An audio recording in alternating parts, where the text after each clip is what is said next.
নমস্কাৰ সকলোকে আজিৰ অবাতৰিলৈ স্বাগত জনাইছো। অসমত আকৌ নিৰ্বাচন হ'ল। এইবাৰ অসমত ৰাভা হাছঙৰ স্বায়ত্তশাসিত পৰিষদৰ নিৰ্বাচন অনুষ্ঠিত হ'ব। এপ্ৰিলৰ 2 তাৰিখে ভোটদান হোৱাৰ পাছত এপ্ৰিলৰ 4 তাৰিখে হ'ব ভোট গণনা। এতিয়া ৰাভা হাছং স্বায়ত্তশাসিত পৰিষদৰ যিহেতু নিৰ্বাচন অনুষ্ঠিত হ'ব, গতিকে আমি ৰাভা হাছং স্বায়ত্তশাসিত পৰিষদৰ লগত জড়িত বা আনুষংগিক কিছু কথা আজি আমি ৰাজহুৱা কৰিব বিচাৰিছো বা কিছু কথা আপোনালোকৰ সন্মুখত তুলি ধৰিব বিচাৰিছো।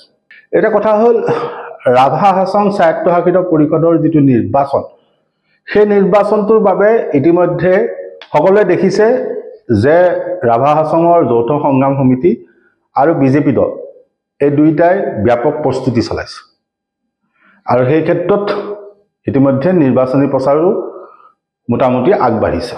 এটা কথাটো হ'ল সেই ক্ষেত্ৰত প্ৰথম মন কৰিবলগীয়া কথাটো হ'ল যে ৰাভা হাছং স্বায়ত্তশাসিত পৰিষদ গঠন হোৱাৰ মূল উদ্দেশ্যটো কি আছে। ৰাভা হাছং স্বায়ত্তশাসিত পৰিষদ গঠন হোৱাৰ মূল উদ্দেশ্যটোৱে আছিলে যে ৰাভা মানুহখিনিৰ তথা সেই অঞ্চলটোত বসবাস কৰা অন্যান্য জনজাতীয় মানুহখিনিৰ সৰ্বাংগীন উন্নয়নৰ স্বাৰ্থত ৰাভা হাছং স্বায়ত্তশাসিত পৰিষদ গঠন কৰা হৈছে। এতিয়া কথাটো হ'ল ৰাভা হাছং স্বায়ত্তশাসিত পৰিষদ গঠন হোৱাৰ পাছত ৰাভা হাছং স্বায়ত্তশাসিত পৰিষদৰ অধীনত কাম কাজবিলাক চলাৰ পাছত প্ৰথম প্ৰশ্নটো আহিব যে ৰাভা হাছং স্বায়ত্তশাসিত পৰিষদ গঠন হোৱাৰ পাছত ৰাইজে কি পালে কি নাপালে। কাৰণ ৰাভা হাছং স্বায়ত্তশাসিত পৰিষদৰ ভিতৰত এনেকুৱা এতিয়াও দুৰ্গম অঞ্চল আছে যিবিলাক অঞ্চলক এতিয়াও উন্নয়নৰ পোহৰে ঢুকি পোৱা নাই। ৰাভা হাছঙৰ বহু অঞ্চল মেঘালয় সীমান্তৱৰ্তী এলেকাত আছে যিবিলাক অঞ্চল এতিয়াও উন্নত নহয়। কিছু অঞ্চলত আমি গৈছো য'ত বিজুলীৰ সংযোগো নাই, য'ত মোবাইলৰ নেটৱৰ্কো নাই। এটা কথাটো হ'ল ৰাভা হাছং স্বায়ত্তশাসিত পৰিষদ গঠন হোৱাৰ পাছত ৰাইজে এতিয়ালৈকে কি পালে আৰু কি নাপালে, সেই প্ৰশ্নটোৰ উত্তৰ ৰাইজে নিজে দিব পাৰিব, প্ৰথম কথা। দ্বিতীয় কথা হ'ল যে ৰাভা হাছং স্বায়ত্তশাসিত পৰিষদ গঠন হৈছে অসম চৰকাৰৰ নিজাববীয়া এটা প্ৰচেষ্টা। অৰ্থাৎ আমি এইটো কৈছো যে ৰাভা হাছং স্বায়ত্তশাসিত পৰিষদখনৰ যিটো প্ৰশাসনিক শব্দ সেইটো হ'ল ষ্টেটুটৰী অট'নমাছ কাউন্সিল, যিটো ৰাজ্য চৰকাৰৰ আইন অনুসৰি গঠন হৈছে। কিন্তু যদি ভাৰতবৰ্ষৰ সংবিধানখন খুলি চাওঁ তেতিয়াহ'লে ভাৰতবৰ্ষৰ সংবিধানৰ ৬ষ্ঠ অনুসূচীৰ অধীনত যিখিনি স্বায়ত্তশাসিত পৰিষদ গঠন হৈছে সেইখিনিয়ে কিন্তু অধিক ক্ষমতা পাইছে। অৰ্থাৎ আমি এইটো কথা ক'বলৈ বিচাৰিছো যে ৰাভা হাছং স্বায়ত্তশাসিত পৰিষদৰ জৰিয়তে ৰাভা মানুহখিনিক কিন্তু নিচুকনি বতাহে দিলে, ললিপপহে দিলে। ৰাভা ৰাইজৰ যিটো ইচ্ছা আছে সেই ইচ্ছাটো সম্পূৰ্ণকৈ পূৰণ নহয়। যে অসমত 3খন এনেকুৱা অট'নমাছ কাউন্সিল আছে যি 3খন সংবিধানৰ ৬ষ্ঠ অনুসূচী অনুসৰি গঠন হোৱা। প্ৰথমখন হ'ল বড়োলেণ্ড টেৰিটৰিয়েল কাউন্সিল, সকলোৱে জানে। দ্বিতীয়খন হ'ল ডিমা হাছাও অট'নমাছ কাউন্সিল স্বায়ত্তশাসিত পৰিষদ, যিখনক এতিয়া Dima Hasao autonomous district council বুলি কোৱা হয়, আৰু Karbi Anglong autonomous district council. কিন্তু এই 3খনৰ বাহিৰে ৰাভা হাছং, মিচিং, তিৱা, দেউৰী, ঠেঙাল কছাৰী আৰু সোণোৱাল কছাৰী এই স্বায়ত্তশাসিত পৰিষদ কেইখন কিন্তু ষ্টেটুটৰী অট'নমাছ কাউন্সিলে, অৰ্থাৎ ৰাজ্য চৰকাৰে এখতিয়াৰৰ ভিতৰতে আহে, ৰাজ্য চৰকাৰে গঠন কৰিছে। ই ভাৰতবৰ্ষৰ সংবিধান অনুসৰি গঠন হোৱা নাই, সংবিধানৰ ৬ষ্ঠ অনুসূচী অনুসৰি গঠন হোৱা নাই। এতিয়া গতিকে আমি কৈছো যে ৰাভা হাছঙৰ মানুহখিনিক বা ৰাভা ৰাইজক এইটো এটা নিচুকনি বতাহে দিলে। আৰু আমি এইটো এতিয়ালৈকে বুজি পোৱা নাই যে কিয় ৰাভা হাছঙৰ যিখিনি নেতৃত্ব আছে বা যিখিনি বিৰোধী দল আছে, কংগ্ৰেছ বা অন্যান্য যিখিনি বিৰোধী দল আছে, এইখিনিয়ে কিয় সংবিধানৰ ৬ষ্ঠ অনুসূচী অনুসৰি ৰাভা হাছং স্বায়ত্তশাসিত পৰিষদ গঠন হ'ব লাগে বুলি সজোৰে দাবী উত্থাপন কৰা নাই, সেই কথাটো আমি বুজি পোৱা নাই। যে তেওঁলোকে মাজে মাজে প্ৰতিবাদ কৰি আছে, কিন্তু কথাটো হ'ল লাগিবই বুলি বা কথা সেই ৬ষ্ঠ অনুসূচীৰ ভিতৰত অন্তৰ্ভুক্ত হ'বই লাগিব বুলি কোনো আন্দোলন হোৱা নাই। সময়সীমা বান্ধি দিয়া আন্দোলন হোৱা নাই যে ইমান দিনৰ ভিতৰত, ইমান বছৰৰ ভিতৰত আমাক এইখিনি লাগিবই বুলি আন্দোলন হোৱা নাই। কিন্তু নিৰ্বাচনটো মাজে মাজে হৈ আছে। গতিকে আমি এইটো কথা তাত টানি আনিছো, ৰাভা হাছঙৰ সাধাৰণ ৰাইজ বা ৰাভা জনগোষ্ঠীটোৰ মানুহখিনিয়ে এইটো ভাবি চোৱাৰ প্ৰয়োজন আছে যে স্বায়ত্তশাসিত পৰিষদখন হ'ল, কিন্তু এই সংবিধানৰ ৬ষ্ঠ অনুসূচীৰ অধীনত হ'লে ভাল আছে। আৰু সেইটো হোৱাৰ ক্ষেত্ৰত তেওঁলোকৰ নেতৃত্বই এতিয়া কি পদক্ষেপ লৈছে, বিশেষকৈ যিহেতু নিৰ্বাচনটো আহিছে, গতিকে সেই নিৰ্বাচনটোত তেওঁলোকৰ ক'বলগীয়া কি থাকিব। ৬ষ্ঠ অনুসূচীৰ অধীনত অন্তৰ্ভুক্ত হোৱা কথাটো তেওঁলোকক ক'বলৈ কি থাকিব। ভাৰতৰ সংবিধান অনুসৰি ৬ষ্ঠ অনুসূচী অনুসৰি যদি গঠন কৰিব পৰা যায় তেতিয়া সেই ৰাভা হাছং স্বায়ত্তশাসিত পৰিষদে কিন্তু বড়োলেণ্ড, ডিমা হাছাও বা কাৰ্বি আংলং অটোনমাছ কাউন্সিলৰ দৰে কাম কাজ কৰিব পাৰিব, যিটো এটা সীমাবদ্ধতাত আছে। আৰু ইয়াত মন কৰিবলগীয়া কথাটো হ'ল যে যিখিনি বিৰোধী দল আছিলে সেই বিৰোধী দলখিনিয়ে কিন্তু এই ইছ্যুটোক দাঙি ধৰিব পৰা নাই। আৰু এই ক্ষেত্ৰত ৰহস্যজনক আন এটা কথা আছে যে বিৰোধী দলসমূহে এপ্ৰিলৰ 2 তাৰিখে যদিও নিৰ্বাচন আছে, তেওঁলোকৰ তৎপৰতাটো মন কৰিবলগীয়া যে ৰাভা হাছং স্বায়ত্তশাসিত পৰিষদৰ নিৰ্বাচন হওক, দেউৰী স্বায়ত্তশাসিত পৰিষদৰ নিৰ্বাচন হওক, এনেকুৱা যিখিনি নিৰ্বাচন আছে জনজাতীয় জনগোষ্ঠীয় যিখিনি কাউন্সিলৰ নিৰ্বাচন, এই নিৰ্বাচনখিনিত জাতীয়তাবাদী যিখিনি ৰাজনৈতিক দল আছে অসমত, বিশেষকৈ ৰাইজৰ দল, অসম জাতীয় পৰিষদ বা জাতীয় দল, এইখিনি জঁপিয়াই পৰিব লাগে। কাৰণ সেই ধৰণৰ নিৰ্বাচনত তেওঁলোকে যদি তেওঁলোকৰ প্ৰাৰ্থী থিয় কৰাব পাৰে, সঠিকভাৱে ৰাজনৈতিক কাম কাজ কৰিব পাৰে, তেতিয়া কিন্তু জনগোষ্ঠীয় মানুহখিনিৰ সমৰ্থন আদায় কৰিব পাৰিব। তেতিয়া কিন্তু তেওঁলোকৰ বৃহত্তৰ যিটো ৰাজনৈতিক লক্ষ্য সেইটো বাটটো চমু হ'লহেঁতেন।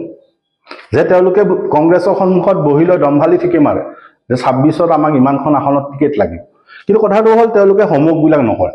যে তেওঁলোকে এই নিৰ্বাচনসমূহক কিয় গুৰুত্ব নিদিয়ে সেইটো আমি বুজি পোৱা, যে এই নিৰ্বাচনসমূহত সৰ্বাধিক গুৰুত্ব দি তাত প্ৰাৰ্থী থিয় কৰা ব্যৱস্থাটো তেওঁলোকে নকৰে কিয় সেইটো আমি বুজি নাপাওঁ। সেই জাতীয়তাবাদী ৰাজনৈতিক নেতৃত্বক প্ৰশ্নটো ৰাইজে কৰাৰ প্ৰয়োজন আছে। সেই ক্ষেত্ৰত কথাটো হ'ল যে ৰাভা হাছং স্বায়ত্তশাসিত পৰিষদৰ ভিতৰত আমি দেখা পোৱা আটাইতকৈ ডাঙৰ সমস্যাটো হ'ল তেওঁলোকৰ যিটো মৌলিক অধিকাৰৰ প্ৰশ্ন, সেইটো হ'ল ভূমি সমস্যা। যে ৰাভা হাছং স্বায়ত্তশাসিত পৰিষদৰ ভিতৰত ৰাভা মানুহখিনি বা অন্যান্য যিখিনি মানুহ আছে, সেই মানুহখিনিৰ যিটো ভূমিৰ অধিকাৰৰ প্ৰশ্ন সেইটোৰ কিন্তু এতিয়ালৈকে উত্তৰ নাই। আৰু এতিয়ালৈকে আমি এইটো কথাও ধৰিব পৰা নাই বা দেখা নাই যে ৰাভা হাছং স্বায়ত্তশাসিত পৰিষদৰ নিৰ্বাচনৰ ভূমি সমস্যাটোৱে কি ধৰণৰ এটা ইছ্যু হয় সেইটো আমি নাজানো।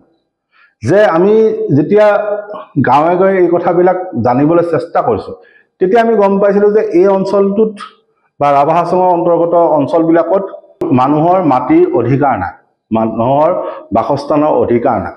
এতিয়া সেই অধিকাৰ নথকা কথাটো আজিৰ সমস্যা নহয়, এইটো দশক দশক ধৰি শতিকা ধৰি এইটো সমস্যা চলি আছে। যে সেই মানুহখিনিয়ে বসবাস ঠিকেই কৰি আছে, খেতি ঠিকেই কৰি আছে, কিন্তু তেওঁলোকে থকা মাটিখিনি ভৰি তলৰ মাটিখিনিৰ অধিকাৰ নাই, সেইখিনি পট্টা নাই। ক'ৰবাত সেইখিনি বাগান, ক'ৰবাত বনাঞ্চল, ক'ৰবাত ফৰেষ্ট ভিলেজ ইত্যাদি কৰি নানান ভাগত ভাগ হৈ আছে। তেওঁলোকৰ মাটিৰ পট্টা বা তেওঁলোকে ভূমিৰ অধিকাৰ আজিলৈকে লাভ কৰা নাই। গতিকে ৰাভা হাছং স্বায়ত্তশাসিত পৰিষদৰ নিৰ্বাচনত যিখিনি প্ৰাৰ্থী থিয় সেইখিনিয়ে ভূমিৰ ক্ষেত্ৰত ৰাইজক কিদৰে আশ্বস্ত কৰে সেইটো গুৰুত্বপূৰ্ণ কথা। কাৰণ ভূমিৰ সমস্যাটোৰ ক্ষেত্ৰত আজিলৈকে ৰাভা হাছং স্বায়ত্তশাসিত পৰিষদৰ সদস্য বা ৰাভা হাছং স্বায়ত্তশাসিত পৰিষদৰ লগত জড়িত যিখিনি নেতৃত্ব আছে সেইখিনি স্পষ্ট মতবাদ এটা নাই যে মানুহখিনিয়ে মাটিৰ পট্টা পাবই লাগিব, তাৰ বাবে আমি এইটো ডেডলাইন ধৰি দিছোঁ বা আমি ইমান দিনৰ ভিতৰত এটা আন্দোলন গঢ় দিছে, সেই ধৰণৰ কাম কাজ আমি দেখা নাই। গতিকে এই যিটো নিৰ্বাচন, এই নিৰ্বাচনটো কেৱল ভোট দিয়াৰ নিৰ্বাচন হ'ব নে ৰাইজে ইয়াক ইছ্যু ভিত্তিক কৰিব, সেইটো কিন্তু মন কৰিবলগীয়া। যে ৰাভা হাছঙৰ অধীনৰ ৰাইজৰ বাবে এইটো এটা সুযোগ, তেওঁলোকে প্ৰশ্ন কৰাৰ প্ৰয়োজন আছে নেতৃত্ব, যে সেই নেতৃত্বই এই ৰাভা মানুহখিনিৰ বা এই অঞ্চলটোত বসবাস কৰা মানুহখিনিৰ ভূমিৰ সমস্যাৰ ক্ষেত্ৰত কি তেওঁলোকে মতামত দিয়ে। বিশেষকৈ শেহতীয়াকৈ আদানীৰ যিটো এৰ'চিটি প্ৰকল্পই কোনখিনি এলেকা অন্তৰ্ভুক্ত কৰিব, সেই ধৰণৰ যিবিলাক আশংকা, সেইখিনি ক্ষেত্ৰত নেতৃত্ব ক'বলগীয়া কথাটো কি আছে। কাৰণ প্ৰশ্নটো উত্তৰ নিদিলে বা প্ৰশ্নটো সমাধান নোলালে আমি নাভাবোঁ যে সেই ৰাভা হাছঙৰ ৰাইজে এই ৰাজনৈতিক নেতাসকলক গুৰুত্ব দিয়াৰ প্ৰয়োজন আছে। যে তেওঁলোকৰ যদি বিপদত বা তেওঁলোকৰ সমস্যাখিনিত বা তেওঁলোকৰ অধিকাৰৰ প্ৰশ্নত যদি নেতৃত্ব থিয় হ'ব নোৱাৰে, তেতিয়াহ'লে ৰাইজেও সেই ৰাভা হাছঙৰ নিৰ্বাচনত সক্ৰিয়তাৰে অংশগ্ৰহণ কৰাৰ ক্ষেত্ৰত প্ৰশ্ন থাকি যাব। যদি তেওঁলোকৰ নেতৃত্ব বা তেওঁলোকৰ প্ৰাৰ্থী বা তেওঁলোকৰ যিখিনি মানুহে নেতৃত্ব ল'বলৈ বিচাৰিছে, সেই মানুহখিনি এইখিনি কথাৰ ক্ষেত্ৰত যদি স্পষ্ট মত নাই বা স্পষ্টভাৱে এইখিনি যদি উত্তৰ দিব নাই, তেতিয়া আমি নাভাবোঁ সক্ৰিয়ভাৱে অংশগ্ৰহণ কৰা কিবা তেওঁলোকে কথা ভাবি চোৱাৰ প্ৰয়োজন আছে। আৰু এই ক্ষেত্ৰত মন কৰিবলগীয়া কথাটো হ'ল যে অসম বিধানসভাৰ ভিতৰত ৰাভা মানুহখিনিৰ হৈ প্ৰতিনিধিত্ব কৰা বিধায়ক কেইজন আছে। যে যদি আপুনি ভালকৈ মন কৰে তেতিয়া পশ্চিম অসমত দুটা জনগোষ্ঠীয়ে মূলতঃ অসম বিধানসভাৰ স্থান পাব লাগিছিল, এটা হ'ল ৰাভা আৰু আনটো হ'ল কোচ ৰাজবংশী। কিন্তু বাস্তৱত যদি চাই তেতিয়া পশ্চিম অসমত এই গোটেই গোৱালপাৰা জিলাখন বা কামৰূপ গ্ৰাম্য জিলাখন, তেতিয়াহ'লে তাত ৰাভা আৰু কোচ ৰাজবংশী মানুহৰ প্ৰতিনিধিত্ব কিমান আছে। সেই কথাটোতে ওলাই ৰাভা জনগোষ্ঠীৰ কোন বিধায়ক আছে বা কিমানজন বিধায়ক আছে বুলি যদি আমি প্ৰশ্ন কৰোঁ তেতিয়া উত্তৰটো ওলাই পৰে গতিকে ৰাজনৈতিকভাৱে দিছপুৰৰ নেতৃত্বই বা অসমৰ নেতৃত্বই ৰাভা মানুহখিনি কিমান প্ৰতিনিধিত্ব দিব পাৰিছে সেই প্ৰশ্নটো কিন্তু ৰাভা ৰাইজে কৰাৰ প্ৰয়োজন আছে যে আমি এইখিনিত কথাটো টানি আনিব বিচাৰিছোঁ যে যিসকল প্ৰথম শ্ৰেণীৰ ৰাজনৈতিক দল আছে অসমত যেনে বিজেপি কংগ্ৰেছ বা ৰাইজৰ দল বা অন্যান্য যিসমূহ দল আছে এই দলসমূহে ৰাভা জনগোষ্ঠীৰ অংশগ্ৰহণ কিমান বিচাৰিছে সেইটো কিন্তু ৰাভা হাছং নিৰ্বাচনত যথেষ্ট প্ৰশ্ন কৰাৰ প্ৰয়োজন আছে কাৰণ সেই দলসমূহে ৰাভা জাতিৰ পৰা বিধায়ক কেইজন বিচাৰিছে বা ৰাভা জনজাতিক বিধানসভাত প্ৰতিনিধিত্ব কৰিব পৰাকৈ কেইখন আসন এৰি দিছে বা কেইখন আসনত প্ৰতিনিধিত্ব কৰাৰ ক্ষেত্ৰত সুযোগ দিছে সেই সুযোগটো যদি দিবলৈ বিচৰা নাই তেতিয়া ৰাভা হাছঙৰ ৰাভা ৰাইজে প্ৰশ্ন কৰক ৰাভা জনগোষ্ঠীয়ে প্ৰশ্ন কৰক যে সেই ৰাজনৈতিক দলসমূহৰ ৰাভা হাছঙৰ ভিতৰত কি প্ৰয়োজন আছে স্পষ্ট কথা যে যদি ৰাভা মানুহখিনি হৈ কথা ক'ব পৰাকৈ বিধায়ক তেওঁলোকে বিধানসভাত দিব পৰা নাই বা বিধানসভাত প্ৰাৰ্থিত্ব দিবলৈ বিচৰা নাই তেতিয়াহ'লে সেই ৰাভা মানুহে সেই প্ৰথম শ্ৰেণীৰ ৰাজনৈতিক দলবিলাকলৈ ব্যস্ত হোৱাৰ প্ৰয়োজন আমি নাভাবোঁ কিবা আছে কেৱল দুধনৈ সমষ্টিটো বাদ দি আমি দেখা নাই ৰাভা জনগোষ্ঠীক প্ৰতিনিধিত্ব কৰিব পৰাকৈ কিবা সমষ্টি তেওঁলোকক ধৰি দিছে বা তেওঁলোকক আগবঢ়াইছে কিন্তু যদি চোৱা যায় গোৱালপাৰা হওক কামৰূপ গ্ৰাম্য হওক এই দুইখন জিলাৰ জুৰি ৰাভা হাছং স্বায়ত্তশাসিত পৰিষদ আছে অৰ্থাৎ কামৰূপ গ্ৰাম্য জিলা আৰু গোৱালপাৰা এই গোটেই অঞ্চলটোত বিস্তৃত হৈ আছে ৰাভা হাছং স্বায়ত্তশাসিত পৰিষদ কিন্তু বিধায়ক কেইজন আছে সেই প্ৰশ্নটো ৰাভা ৰাইজে ভাবি চাওক ৰাভা জনগোষ্ঠীয়ে ভাবি চাওক সেই কথাটো চিন্তা কৰি চোৱাৰ প্ৰয়োজন গতিকে ৰাভা হাছঙৰ নিৰ্বাচন আছে ৰাভা ৰাইজে বা ৰাভা জনগোষ্ঠীৰ মানুহখিনিয়ে ৰাভা হাছঙৰ মানুহখিনিয়ে প্ৰশ্নবিলাক জনপ্ৰতিনিধিক কৰক কাৰণ নিৰ্বাচন আহিব যাব সমস্যাবিলাক আপোনালোকৰ কিন্তু এনেকৈয়ে থাকিব ধন্যবাদ